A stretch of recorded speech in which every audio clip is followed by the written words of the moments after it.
샬롬. 지난 한 주 동안에도 주님의 은혜 가운데 평안하고 행복한 시간 보내셨습니까? 지난주 우리는 초대교회의 복음 전파와 부흥을 위해서 한 알의 밀알이 되어서 기독교 역사의 첫 순교자가 되었던 스데반 집사님을 만났습니다. 스데반의 순교와 그 이후 교회에 밀어닥친 커다란 핍박으로 인해서 그리스도인들은 곳곳으로 흩어져서 복음을 전하게 되었는데요. 그리스도인들을 심각하게 박해하는 그 중심에 서서 누구보다 열정적으로 예수쟁이들을 억압하던 한 사람이 있었죠. 그 사람이 바로 오늘 여러분들에게 소개할 오늘의 주인공인 바울입니다. 바울은 스데반의 죽음에 동의했고 스데반이 돌에 맞아 죽는 현장에서 직접 그의 죽음을 목도했습니다. 바울에게 있어서 스데반은 유대교 신앙을 대적하는 걸림돌이었기 때문에 스데반의 순교가 바울에게는 마땅하다고 생각되었을지도 모르겠습니다. 즉, 바울은 교회를 핍박하는 앞잡이였으며 기독교인들을 핍박하는 일이 하나님에 대한 열심이자 자신의 의무라고 믿고 또 그렇게 생각했던 사람이었습니다. 그런 그에게 일생일대의 큰 사건이 일어나게 되죠. 바울의 일생을 자세히 살펴보기 전에 저는 먼저 여러분들에게 한 가지 질문을 드리겠습니다. 나에게는 예수님을 인격적으로 만난 삶의 간증이 있는가? 또는 나는 정말 예수 그리스도 앞에서 거듭난 사람인가? 그 질문에 대한 답을 바울의 삶을 통해서 함께 찾아보고자 합니다. 그럼 저와 함께 오늘의 주인공 바울을 만나러 가보시겠습니다. 바울의 히브리식 이름인 사울은 간구하다, 요구하다라는 의미를 가지고 있으며 예수님을 만나고 회심한 이후 헬라식 이름인 바울이라는 이름을 사용하게 되었는데요. 그 뜻은 지극히 작은 자라는 의미를 가지고 있습니다. 성경학자들은 사도 바울의 나이가 약 30세에서 35세 즈음에 스데반의 순교에 동참하였다고 주장합니다. 따라서 그는 예수님과 비슷한 시기에 출생했음을 의미하는 것이기도 하죠. 그러나 바울은 예수님과는 다른 지역에서 성장하고 또 자랐습니다. 바울은 길리기아의 수도인 다소에서 출생하였으며 히브리어와 헬라어를 모두 구사하는 유대인이자 베냐민 지파에 속한 자로서 바리새인이었습니다. 그는 히브리 신앙의 엄격한 규율 안에서 잘 성장했는데요. 빌립보서에서는 자신을 이렇게 소개하고 있죠. 내가 8일 만에 할례를 받고 이스라엘의 족속이요 베냐민의 지파요 히브리인 중에 히브리인이요 율법으로는 바리새인이요 열심으로는 교회를 핍박하고 율법의 의로는 흠이 없는 자로라. 바울은 태어날 때부터 로마 시민권을 소유하고 있었으며 그 시민권은 바울에게 큰 특권을 주었습니다. 로마 시민권자로서 올바른 재판을 받을 수 있는 자격이 있었으며 매질이나 십자가형은 피할 수 있었고 황제에게 직접 재판을 받을 수 있는 법적 권한을 가지고 있었기 때문이죠. 또한 바울의 집안은 그 당시 부와 명예를 소유했기에 그의 부모가 유대인임에도 불구하고 로마 시민권을 받을 수 있었습니다. 바울은 어린 시절 예루살렘에 가서 이스라엘 최고의 랍비이자 유대 사회에서 큰 존경을 받았던 스승 가말리엘의 제자로 공부를 하게 되었고 유대교의 엄격한 교훈을 가르침을 받고 배우게 되었다는 것이죠. 당대 최고의 교육을 받은 그는 하나님의 말씀과 율법에 관해서는 뛰어난 학식을 자랑하는 엘리트였던 것은 분명합니다. 그런 그에게 어느 날 당시에 큰 이슈가 되고 있었던 예수에 관한 소식을 듣게 되는데요. 유대인들이 믿어왔던 하나님에 대한 생각과는 너무나 다른 것이었습니다. 예수라는 사람이 바로 하나님의 아들이며 그 예수가 우리 죄를 사하기 위해 십자가에 달렸고 죽은 지 3일 만에 부활해서 하늘로 승천했다는 그 당시에는 정말 믿기 힘든 다소 어처구니 없는 소리였습니다. 하지만 많은 유대인들 중에 그 어처구니 없는 소리를 믿고 그리스도인이 되기를 원하는 사람들의 숫자가 계속해서 늘어나기 시작했습니다. 그리스도교는 바울의 지식과 유대교 신앙으로서는 도저히 받아들일 수 없었던 이단에 불과했기 때문이죠.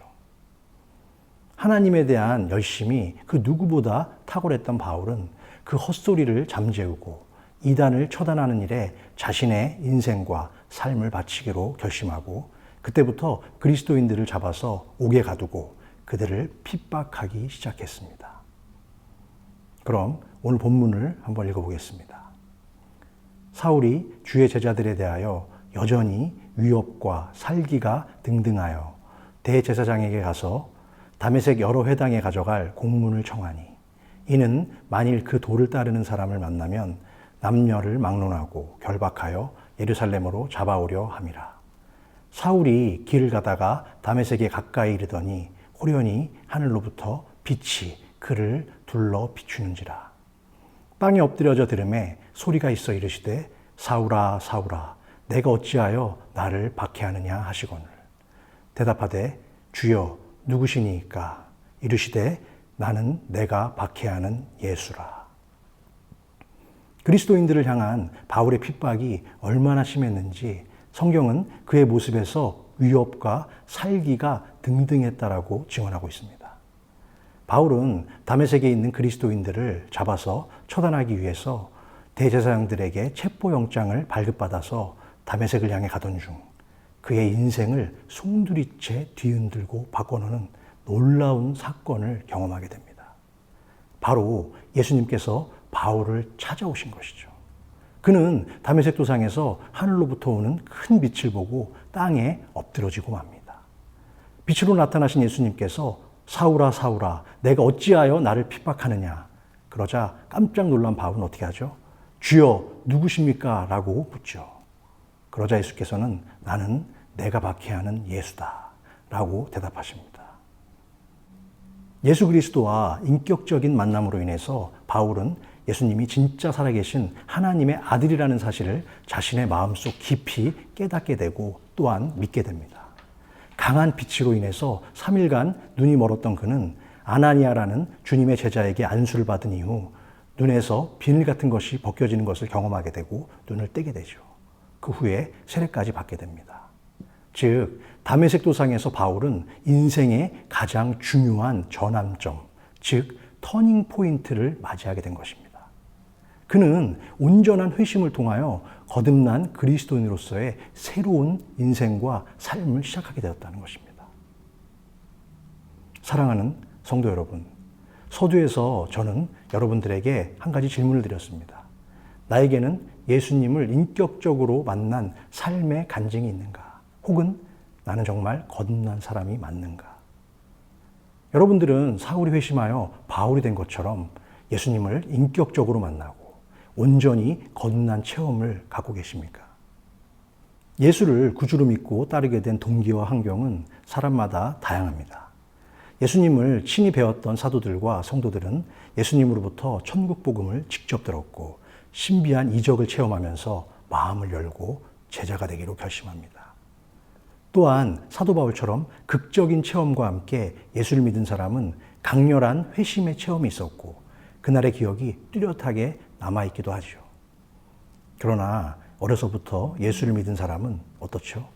어릴 때부터는 지속적으로 말씀을 듣고 배우면서 하나님께 대한 믿음이 서서히 자라가고 하나님의 은혜를 지속적으로 체험하면서 주님과 동행하는 삶을 살아가기도 합니다. 그래서 자신이 거듭난 시기가 언제였는지 정확히 말하기 어려워하는 그런 분들도 간혹 만나게 됩니다. 한여름에 갑자기 쏟아지는 소나기를 맞아서 비에 흠뻑 젖는 사람들도 있지만 그와 반대로 가랑비를 오랜 시간 서서히 맞으면서 거듭나게 되는 사람들도 있다는 것이죠. 이처럼 예수를 믿고 따르게 된 동기와 상황은 모두가 다르지만 모든 믿는 자들에게 나타나는 공통된 한 가지 현상이 있습니다. 그것은 바로 예수 그리스도를 나의 주, 나의 하나님으로 고백하고 믿음의 자녀로 거듭나면 그때부터 내 삶의 목적과 방향이 달라진다는 것입니다. 거듭나기 전에는 내 삶의 주인과 중심이 바로 나 자신이었다면 거듭난 이후에는 내 삶의 주인과 중심이 예수 그리스도로 바뀌기 때문이죠. 예수님을 인격적으로 만나고 거듭나야만 무엇이 진리이며 복음이 무엇인지를 제대로 깨닫게 되는 것입니다. 그래야 하나님께서 나를 향하신 계획과 뜻이 무엇인지를 알고 부르심의 소명대로 주님과 함께 동행하는 은혜와 축복의 인생을 살아가게 되는 것입니다. 사랑하는 성도 여러분, 사울에서 바울로의 변화. 그 위대한 사건이 저와 여러분들의 삶 속에서도 풍성히 차고 넘치기를 주님의 이름으로 축원합니다. 그럼 다음 시간에는 제17화 열정의 사명자 바울 사도 속편으로 여러분을 다시 한번 찾아뵙겠습니다. 감사합니다.